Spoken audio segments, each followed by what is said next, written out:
चूनिया में एसडीओ और lead force के साथ बिजली चोरों के खिलाफ एक्शन। चोरी पकड़ी बता ना लगाई क्यों? ये क्या ड्रामेबाजी? आप यहाँ पे लीडर ना बनो। महीने बिल कितना है भाई मैं नहीं देखा। ये 4 LT स्पैन में सिर्फ 1 मीटर लगा हुआ है सिंगल पे। मेरे साथ एसडीओ साहब मौजूद है, इनसे भी बात करते हैं और आपको दिखाते हैं। सर कैसे आप? ठीक है, ऑपरेशन करने जा रहे हैं? जी आज हम ऑपरेशन करने जा रहे हैं। हमने लंबे खाल से बीम के चार्ट के कुछ टारगेट्स हैं हमारे पास जो हमने पॉइंट आउट किए हुए हैं पहले से। ठीक है, अपना पूरा होमवर्क किया हुआ है, तो अब अपने पूरे स्टाफ को एलीट फोर्स के जवानों को लेकर हम उन पे जा रहे हैं। ठीक है, टारगेट करेंगे तो कामयाबी से इंशाल्लाह लौटेंगे। तो निकले फिर? जी बिस्मिल्लाह। चले आ जाए। मैं देख रहा हूँ ये एक डेरा टाइप है और चौधरी टाइप जैसे लोग हैं। जी जी इनका क्या? यार अगर ये आप देख लेना, ये LT इनके बिल्कुल घरों के अंदर से जा रही है। आप ये देख ले जुरिसडिक्शन, ये बिल्कुल घर के अंदर अलाव ही नहीं है LT। वार्डा जो अपना सेटअप डालते हैं, ये सेटअप इधर रैश नहीं हैगी हमारी साइड ते ਇੱਥੇ ਆਓ। जो भी है ना, घर तो है ना, घर के अंदर नहीं तो घर कर किधर कर सारे इधर देखो बाहर साइड ते हर घर की लगी हुई है। दरवाजा लगाया हुआ है। ਇੱਕ ਮਿੰਟ ਮੈਂ ਤੁਹਾਨੂੰ ਦੱਸਣਾ ਇਹ ਵਾਪਟਾ ਉੱਤੋਂ ਜਾ ਰਹੀ ਤੁਸੀਂ ਮੀਟਰ ਅੰਦਰ ਲਾਏ ਹੋਏ मीटर सना ते लगे ने साडे जनाब ये साडे ना जास्ती सारा सर जास्ती आपकी बत्ती चलेगी नहीं बस। पत्ती कैसे चल रही भाई जी? ये की जास्ती चलाएंगे और कैसे चलाओ दे हम जैसे भी सर चलाएंगे। ना जास्ती हो रही है। कोई जाती करने पे हो? नहीं, क्यों कोई करने जाती पे नहीं। हो? आप चोरी नहीं करोगे। कि चोरी किधर से करते? यही आप करो, चोरी पकड़ी आपने कि जो घर के अंदर नहीं, लगा साडी तो चोरी करोगे। साडी चोरी पकड़ी को जनाब घर के अंदर लगा तो चोरी नहीं, चोरी पकड़ी बता ना लगाई क्यों? ये क्या ड्रामेबाजी? घर के अंदर लगाया क्यों? लोगों को परेशान करना जिम्मेदार परेशानी क्यों नहीं क्या है। परेशान करते आप हो? चोरी ना करो, जो आपकी लाइट चोरी तो पता हो ना चोरी पकड़ चोरी करो। चलो चोरी पकड़ो तो कट ले जी। ਇੱਧਰ ਇੱਧਰ ਇੱਧਰ ਮੇਰੀ मेरी बात- ਮੇਰੀ मेरी गल में अपना काम करने तो जो हम काम भाईजान मेरी बात सुनो, जब चोरी पकड़ो घर पे बैठ जाओ। वो तो कर क्यों मेरी जो आपके घर के अंदर सर एक मिनट साडी बात मेरी गल सुनो, मेरी सुनो चल जाएगी। सर ਇੱਥੋਂ ਤਾਰ ਜਾ ਰਹੀ तार जाइए हमारी लेवल के भी चलती भी आज दी चलती पई है। छोड़ दे। नहीं यार छोड़ो, आज काम ना भी है, अभी रुको, थोड़ी मेहरबानी। ओ भाई काम करो, कोई नहीं रखना, काम करो। आपको LT क्यों चाहिए? ਸਰ ਜੀ ਮੇਰੀ ਮੈਂ ਤੁਹਾਨੂੰ ਦੱਸਣਾ ਉਹ ਇਹ ਕਹਿ ਰਹੇ ਨੇ ਮੀਟਰ ਤੁਹਾਡੇ ਅੰਦਰ ਲੱਗੇ ਨੇ, ਉਹਨਾਂ ਨੂੰ ਬਾਹਰ ਕੱਢ ਕੇ ਲਾਣਾ। मीटर बाहर लगे ने, अब बाहर लगे ने सारे मीटर बाहर मीटर बाहर सारे बाहर क्या कर रहे हैं अंदर घर के अंदर? ਹਾਂ ये तारे क्या कर रहे हैं फिर? हम इसी तारे को हटा रहे। नहीं तारे तारे साड़ी तो बड़े चेहरे लगे ने काज हाँ, है लगी सानू आपने पहले बताना सी ਤੁਹਾਡਾ ਨਿਗਾਹ ਸਾਨੂੰ को पकड़ो तो सही। ये साडा क्या बात है जो ਤੁਸੀਂ जास्ती कर रहे हो? घर के अंदर LT लगी तो क्या? नहीं LT सर पकड़ो रात को 12 बजे हम आ जाए। ਪਿੰਡਾਂ ਦੇ ਘਰਾਂ ਦੇ ਵਿੱਚ ਲੱਗੀਆਂ ਸਾਡੇ ਕਿਹੜੇ ਪਿੰਡਾਂ ਦੇ ਵਿੱਚੋਂ बत्ती चलेगी और बात ਕਿਹੜੇ ਪਿੰਡਾਂ ਦੇ ਵਿੱਚੋਂ आपकी बत्ती मैं चला दूंगा। ਪਿੰਡਾਂ ਦੇ ਵਿੱਚੋਂ ਮੇਰੀ ਬਾਤ ਸੁਣੋ, ਜਿਹੜੇ ਪਿੰਡਾਂ 'ਚੋਂ ਗੁਜ਼ਰਦੇ ਪਈਆਂ ਲੈਣਾ ਉਹ ਕਿਉਂ ਨਹੀਂ ਕੱਟਦੇ? जो भी काट लेंगे, हमारा काम नहीं पहले कटो भीम के सारे कटो चाड़ के कटो चाड़ के भी हमने काट लिया, हम लंबे खाल से भी काट लिया। काट लिया। ਚਲੋ ਚੈੱਕ ਕਰੋ ਮੀਟਰ ਮੇਰੀ ਮੇਰੀ ਮੇਰੀ ਸੁਣੋ ਮੇਰੀ ਇੱਕ ਵਾਰੀ ਗੱਲ ਸੁਣੋ। ਉਹ ਇਹ ਕਹਿੰਦੇ ਨੇ ਕਿ ਇੱਥੋਂ ਜਿਹੜੀ ਤਾਰ ਜਾ ਰਹੀ ਸਿੱਧੇ ਉਹ ਖੰਭੇ ਤੇ ਤੁਹਾਡੇ ਘਰਾਂ ਦੇ ਉੱਤੋਂ ਕ੍ਰਾਸ ਹੋ यार ਰਹੀ। आ घरों जाती पई मेरी सुनो। घरों जाती पई ਉਹ ਸਰ ਜੀ ਉਧਰ ਛੱਡੋ ਨੇ, ਇੱਥੋਂ ਜਿਹੜੀ ਕ੍ਰਾਸ ਹੋ ਗਈ ਉਹ ਕਹਿ ਰਹੇ ਖਤਮ ਕਰਕੇ ਇਹਨੂੰ ਸਿੱਧੀ ਕਰਕੇ ਤੁਹਾਡੀ ਬਿਜਲੀ ਚਲਾ ਦਿੰਨੇ। ਸਾਡੀ ਚੀਜ਼ ਖਰੀਦੀ ਹੋ ਗਈ, ਜਿਹੜੀ ਆਈਟੀ ਕੱਟੀ ਗਈ ਹੈ ਇਹ ਉੱਤੋਂ ਘਰੋਂ ਜਾਂਦੀ ਪਈ ਇਹ ਤਾਂ ਦੇਖੋ ਨਾ, ਇਹ ਜਾਸਤੀ ਕਿ ਨਹੀਂ ਜਾਸਤੀ ਜਿਹੜੀ ਉਹਨਾਂ ਨੇ ਕੱਟੀ ਪਾਵਰ ਦਿਖਾਉਂਦਾ ਨਾ ਵੀ ਮੇਰੀ ਪਾਵਰ ये मेरी बात सुनो, ਪਾਵਰ ਵਿਖਾਉਣ ਆਇਆ और ਤੁਹਾਡਾ पावर है? कोई शायद नहीं नहीं, पावर तो इस लिहाज में उन्होंने कहा कि आप नहीं काट सकते। मुझे कहा कि आप नहीं लगा सकते। मैं सवाल इसका कि हमारी पावर है, मैं मुखालफत कहने से साडे ते पावर इस्तेमाल करता पे इंशाल्लाह। ये देखो पॉलिटिक्स का रंग, सियासत का रंग ही दे दिया। कोई इशू, आप लोगों की बत्ती चलनी और क्या काम है? और क्या काम है? वो लोगों की बत्ती कैसे चलाओगे? वो चल जाएगी। आप बेफिक्र, आप आराम से बैठ जाओ। आपका ये घर के अंदर जाके बैठ जाओ। आप यहाँ पे लीडर ना बनो।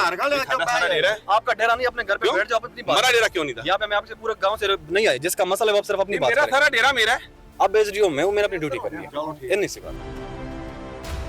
ਐਸਡੀਓ ਸਾਹਿਬ ਕਹਿੰਦੇ ਨੇ ਕਿ ਇੱਥੇ ਕੋਈ ਮੀਟਰ ਨਹੀਂ ਹੈਗਾ। ਨਹੀਂ ਹੈ ਕਹਿੰਦੇ ਖਲੋਇਆ ਇੱਥੇ ਤੁਹਾਨੂੰ ਗਿਣਾ ਦਿੰਦੇ ਦੂਸਰਾ 1 2 3 4 5 ਮੀਟਰ ਨੇ ਜਿੱਥੋਂ ਤੁਸੀਂ ਤਾਰਾਂ ਕੱਟਣ ਡਿਆ ਜੀ। ਤੁਹਾਡਾ ਮੀਟਰ ਹੈਗਾ? ਹਾਂਜੀ ਸਰ। ਇਹ ਮਹੀਨੇ ਬਿੱਲ ਕਿੰਨਾ ਆਇਆ? ਤੇ ਬਿੱਲ ਬੱਚਾ ਦਾੜ ਗਿਆ, ਬਿੱਲ ਮੇਰੇ ਕੋਲ ਘਰੇ ਪਏ ਨੇ ਸਾਰੇ ਟੋਟਲ ਪਏ ਨੇ। ਨਹੀਂ ਇਹ ਮਹੀਨੇ ਦਾ कितने पैसे थे? रुपए कितने थे? ਭਾਈ ਮੈਂ ਨਹੀਂ ਵੇਖਿਆ, ਨਪੜ ਬੰਦਾ ਬੱਚਾ ਮੇਰਾ 5 ਮੀਟਰ ਲੱਗੇ ਨੇ। ਦਰਵਾਜ਼ੇ ਆਪਾਂ ਸਾਰੇ ਗੇਲੇ ਨੇ ਤੇ ਉੱਥੇ ਹੀ 2 ਤੇ 5 ਛੱਤ ਸਾਡੇ ਹੋ ਗਏ। ਵੇਲੀਆਂ ਨੂੰ ਉਂਝ ਤਾਂ ਦੋ ਦਰਵਾਜ਼ੇ ਨੇ। ਮੈਂ ਤੈਨੂੰ ਆਣ ਕੇ ਤੈਨੂੰ 2 ਦਰਵਾਜ਼ੇ ਵਿਖਾ ਦਿੰਦੇ ਤੇ ਕਿਹੜੀ ਤੁਹਾਡੇ ਹੈਗੇ ਨੇ 40 ਕੁ ਘਰ ਹੋਣਗੇ।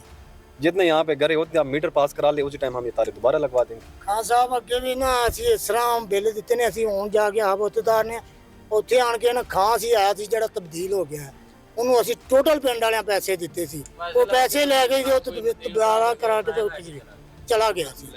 आप किसी को पैसे देते क्यों हैं? आप अभी रास्ते में देख ले, हमारे पास और भी आ जाएंगे। आप हमको ऐसे लोग दिखा देंगे जिनके 5-5 पर्चे हुए। अच्छा, फिर भी दोबारा उन्होंने डायरेक्ट सप्लाई लगाई होंगी।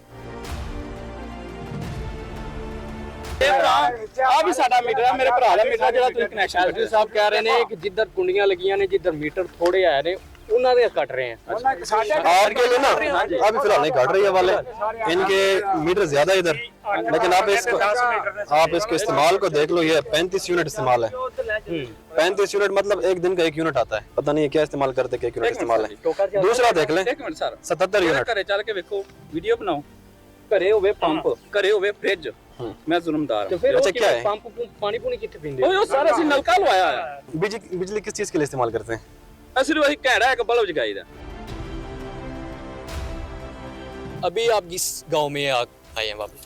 ये चाड़ के गांव है। चाड़ के गांव में जी। इसको हमने 1 महीने पहले भी 2 महीने पहले भी डिस्कनेक्ट किया हुआ था। पूरे हमने गांव की मेन तारें काट ली थी। ठीक है। फिर इनका नंबरदार है वो आ गए थे, उन्होंने हलफ ले लिया था कि यार आप ये लगवा दें तो हम इनकी किस्तें जमा करा देते। अच्छा। उन्होंने हाँ जी वक्ती तौर पे तो उन्होंने सारे जो डिफॉल्टर थे जिनके मीटर कटे हुए थे तकरीबन 40-50 के थे, उनके कुछ बिल जमा करा दिया 10-10 हज़ार रुपये। उन्होंने कहा था हम इस तरह हर महीने जमा करेंगे, लेकिन अभी ये पिछला महीने उसमें से चला गया, उन्होंने कोई इंस्टॉलमेंट जमा नहीं कराई। ठीक है। तो अभी इसलिए हम इसको दोबारा इसको डिस्कनेक्ट करने के लिए अभी रात को जितना दूर इलाका है आपको भी पता है, यहाँ पे कोई नहीं आ सकता चेकिंग के लिए। तो फिर अब रात को धुंध भी होती है तो फिर सारे डायरेक्ट सप्लाई लगा लेते हैं, हीटर चल रहे होते हैं। सारे हीटर पे चल रहे होते हैं। तो सर ये बताएं कि अभी आपने जो है काटी हैं तारें, जी जी। ये कहाँ से आ रही हैं, कैसे आ रही हैं और क्यों काटी हैं आप? अच्छा ये आप अगर इसको कैमरा लगा दे, ये वाला एलटी स्पैन है, एक हो गया, ये दूसरा हो गया, ये तीसरा हो गया और वो चौथा हो गया। ठीक है। ये 4 एलटी स्पैन में सिर्फ 1 मीटर लगा हुआ है सिंगल फेस, और आपको ये सारे घर नजर आ रहे हैं, 1 2 3 इधर हो गए, 4 5 6 7 8 9 उधर हो गए, सारे कोठियां भी इनकी बड़ी बड़ी।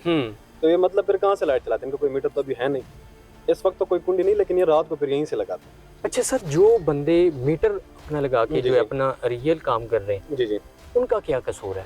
ये हम इसमें परसेंटेज देखते हैं कि किसी गांव में कितने डायरेक्ट सप्लाईज और कितने वहाँ पे मीटर्ड कनेक्शन है। अगर तो वहाँ पे मीटर्ड कनेक्शन सिग्निफिकेंट हो तो हम वहाँ से एलटी डायरेक्ट सप्लाई के लिए डिस्कनेक्ट करके वो मीटर हम ट्रांसफार्मर के नीचे लगा देते हैं। ठीक है। लेकिन अगर वो बिल्कुल ही गिने चुने 1-2 को तो फिर हम वो सारे गाँव की सप्लाई काटते हैं। अब ये बाबा जी कह रहे हैं कि मेरा की कसूर है, अब इनको आप क्या मशवरा देंगे? इनका हम यही कह रहे हैं कि आप ये बाकी गाँव को भी देख लेना। अब ये 1 मीटर इधर लगा हुआ है, तो क्या पता रात को फिर ये भी लगाते होंगे। ए महीने बिल कितना है? ਮੈਨੂੰ ਜੋ ਹੈ 400 380 ਰੁਪਏ ਪਿੱਛੇ ਆਇਆ 1500 380 रुपये। हाँ। टोका भी चला दे हो? ਆਟੋ ਕਾ ਚਲਾਉਂਦੇ ते ਨਹੀਂ ਹੈ 380 ਕਿ ਸਾਰਿਆਂ ਨੂੰ ਘੱਟ ਹੈ ਐਰ ਕਿ ਨਾ ਹੁੰਦਾ ਨਾ ਜਿਹੜਾ ਪੋ ਜਿਹੜਾ ਹੁੰਦਾ ਪੋਚ ਬਿਲਕੁਲ ਬੱਤੀ ਅਸੀਂ ਘੱਟ ਬਾਹਰ चाचा जी मेरे साथ खड़े हुए हैं, ये कहते हैं कि वापटा वाले आते हैं और आके पैसे लेके हमसे पैसे लेते हैं और हम फिर इस वजह से बिजली जो है इस्तेमाल करते हैं। हमसे नहीं लेते, लोगों से लेते हैं। हमने तो मीटर लगवाया है। चाचा जी उन बदल गए हो? अभी तुम कह रहे हो ना ये तो बात, तुसी उन कह रहे सच? तुम कह रहे हो ना ये तो बात। सर ये हमने कह तो रहे मीटर हाँ लगवाया जी, ये कह रहे थे अभी सारे हमने कहा हिसाब सबूत करें। दिखा दे, कोई सबूत दिखाए, क्या क्या evidence मैंने दिखाए। कहा क्या? कोई नहीं इनके पास। इससे पहले कैमरा चलने से पहले क्या कह रहे थे? जी ये मान गए थे, बिल्कुल ऐसे ही कह रहे थे कि हमसे पैसे लेते हैं। पॉसिबल है, मतलब एक दिन के 3 यूनिट्स भी नहीं आ रहे एक दिन के। घर में क्या है? ਪੱਠੇ ਪੱਠੇ ਕੱਟਣ ਵਾਲਾ ਇੱਕ ਟੋਕਾ ਹੈ ਇੱਕ ਪੰਪ ਹੈ ਚੈਨਲ ਟੋਕਾ ਬਣਾ तू लोड़ा पकड़ रही है। ਹੱਥ ਤੇ ਹੋਰ ਕਾਦੇ ਤੇ ਆ मोटर तो नहीं? ਮੋਟਰ ਤੇ ਹੀ ਹੈ सर जी मोटर तो किन्ने ਮੋਟਰ ਤੇ सर, ਕਿੰਨਾ ਹੈ? एक अगर ये जो टोका बता रहे हैं, अगर वो मोटर चले तो 1 मिनट में कितने या कितने 150 से ज़्यादा आता है, 150 प्लस ही आता है एटलीस्ट, कम से कम।